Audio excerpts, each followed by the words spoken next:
જય મેલડીમાં જય દ્વારકાધીશ. કેમ છો બધા? સુરત દાદા આથમી ગયા હતા અને આ બેસ્ટ વ્યૂ હતો આજનો.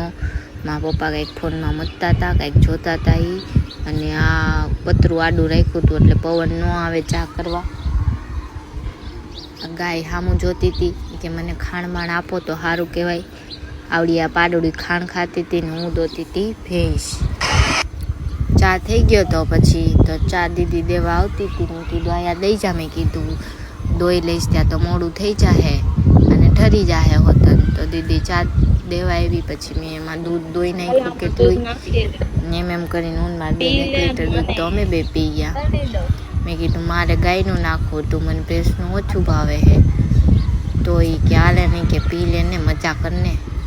પછી મેં એમાં દૂધ દોયું અને તાજું દૂધ ને ચા પીધો.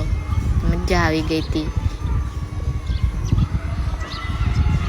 આખો વાટકો ભરી લીધો દૂધનો અને ચાનો.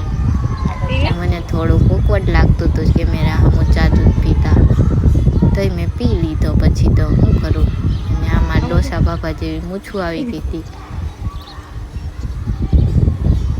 પછી મેં મૂછું સાફ કરી નાખી. મને આટલું ખાટું દૂધ ઓછું ભાવે તો મેં રૂહી હોતન નાખ્યું અને મને સારું થોડુંક ન લાગ્યું, પણ તોય મેં પી લીધું. ના મેં દીદીને વાટકો ભરી દીધો. કીધું હાલે તુંય મોજ કરતો. દીદી એનો વાટકો લઈને વહી ગઈ. મળીએ બીજા વ્લોગમાં. Bye bye.